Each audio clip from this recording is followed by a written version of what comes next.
In this video, we're going to do a short introduction to what exactly we're talking about when we're discussing this concept of data analytics. All right. There's a lot of misconceptions out there. There's a lot of buzzwords. There's just a lot of noise in the environment when it comes to data analytics, which makes it sound more complex than it is. Now, it is a complex thing, but it's not nearly as complex as some people would want you to think, especially vendors. So why this huge push toward analytics? It's not like we haven't had data in the past. It's not like we haven't been able to statistically analyze markets and consumer behavior before. But why is this data and analytics thing becoming such a boom? Now, successful businesses make sense of large repositories of data, right? Now, we'll talk about this later, but data's always been available. What's making things different now? Well, I'll contend that one of the reasons that we've been able to get to such a turning point or maybe an inflection point with data and analytics is because computing storage has become so inexpensive and because computing processing has been so expensive, right? We've always been able to generate data. We can just generate data from so many more places now because we can take a computer that used to cost $1,000 and have to sit on your desktop as far as that amount of computing power, and we can put it in a little tiny sensor and put that in a machine or put that on an assembly line or put that even in the ground to track things that are happening. And so we've had this explosion of data. And from a business perspective, we have this explosion of data that we can now store, and we have the computing power to make sense of. And we can use that data to understand what's happened in the past, right? So what were the successful moves that we made? What were the less successful moves that we made? Who are our best customers? Which customers should we fire, right? These kinds of questions. And you'll remember from the reading, there are examples of companies that use analytics to segment their customers even into the segment of these are the customers we should get rid of. So why is there so much confusion in this space and so many buzzwords in this space? Well, the reason is because this is an industry that has evolved over time, right? The idea that analytics is something brand new and huge volumes of data that are constantly changing is new is false, right? 25 years ago, the people who would be called data scientists today were probably called statisticians, and their job was to get some data, clean the data, and run statistical models to understand the data. And you'll notice there that that's a pretty broad set of skills: getting the data, cleaning the data, doing the statistics. Now, in general, back then, we were dealing with smaller data sets, or not necessarily smaller in number of records, but certainly smaller in the breadth and the types of data that we're talking about. And so a statistician might be able to do all of those parts of the work. Now, as we'll talk about throughout the class, the job of analytics is not a single job anymore, right?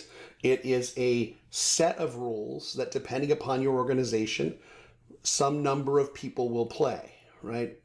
In few organizations would a single person play all of the roles that we're going to be talking about in this class. But again, we had statisticians. Then when we started talking about the technology of data mining, you might have started hearing somebody called a data mining specialist. Or 10 years ago, the buzz was predictive analytics. And so you might be called a predictive analytics specialist. Well, actually, all of these things are now wrapped in to what we're calling data scientists today.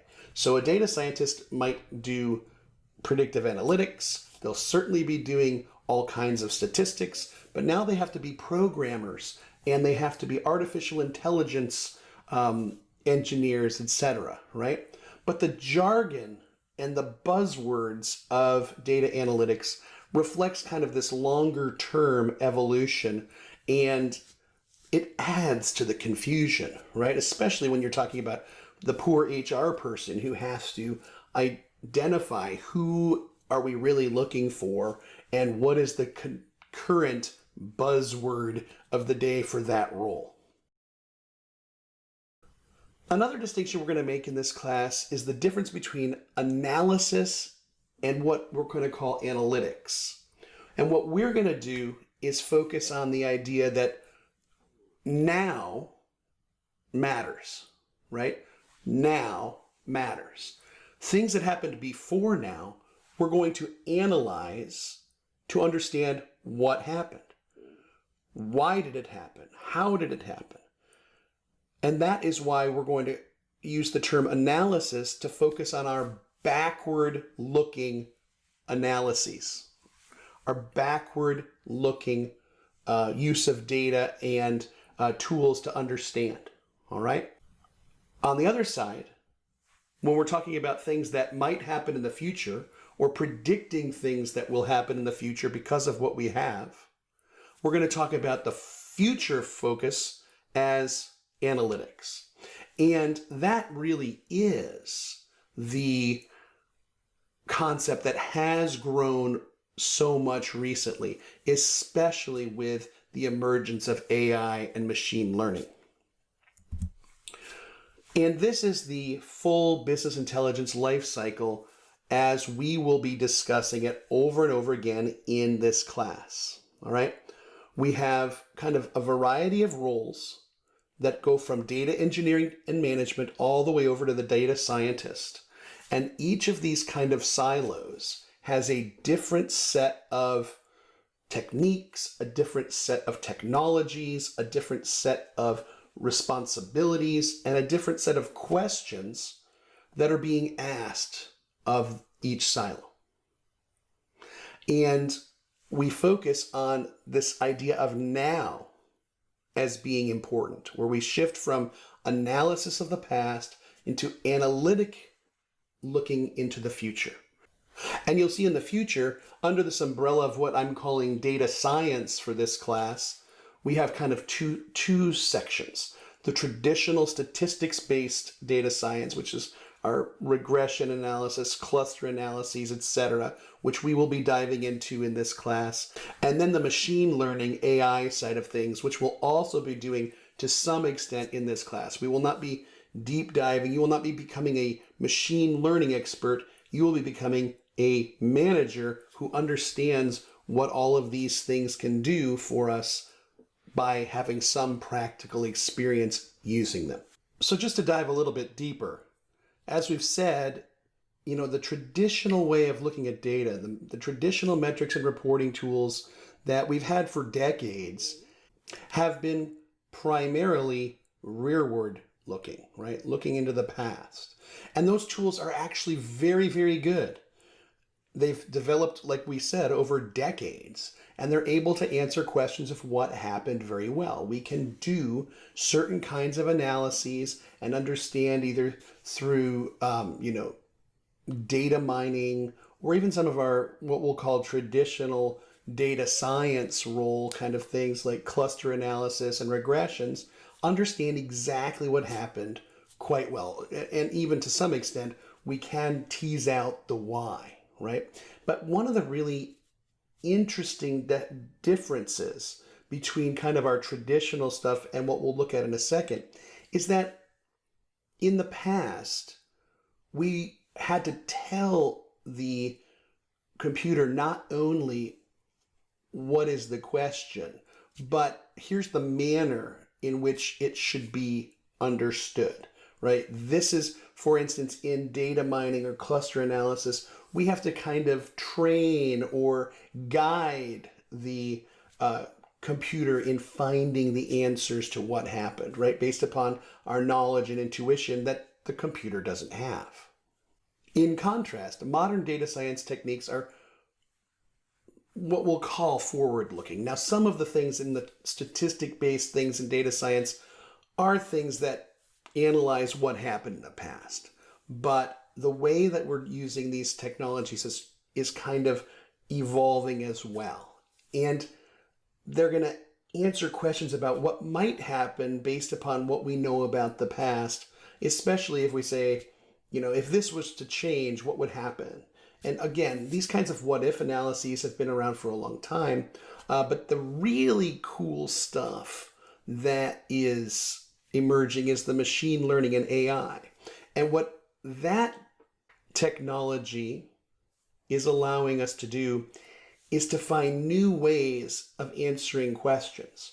So we basically tell the computer, optimize this value, and here's all of this data, and the computer figures out the right way to think about optimization, right? So we might have to say, here's this data, here's what we want you to optimize, here are the restrictions, don't go here, don't go here.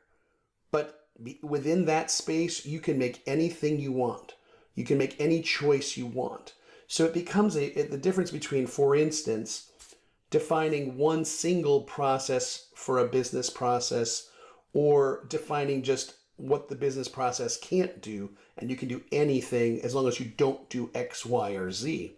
And as you'll see in some of the external videos that we're looking at, machine learning that is not guided by human knowledge and human data is actually coming up with better solutions than when we provide it with all of the expert advice that a human can give. Sometimes we're not sure why, but it is the case. Now in the middle, I went to the middle last, is because this business intelligence silo is kind of the pivot. It drives the questions that the data scientists are going to explore. It drives executive action. So in this business intelligence visualization or reporting or whatever you want to call it, we see what's working and what isn't. It drives us to understand why things aren't working and might elicit new questions or directions to take. And importantly, it usually these days performs this task visually. We won't be able to get into the depths of data visualization in this class, that if you took the whole data visualization class, we could. But understand that this is the pivot point where we look at what we did in the past, we understand what worked and what didn't, and it makes us think about new things for the future. All right? So data visualization, because so much of that BI is presented visually, we consider BI and data visualization to be that pivot. And this life cycle is something that you're going to see over and over again. We're going to expand on it a little bit later, but we will cover this entire life cycle, both conceptually and practically, in this class.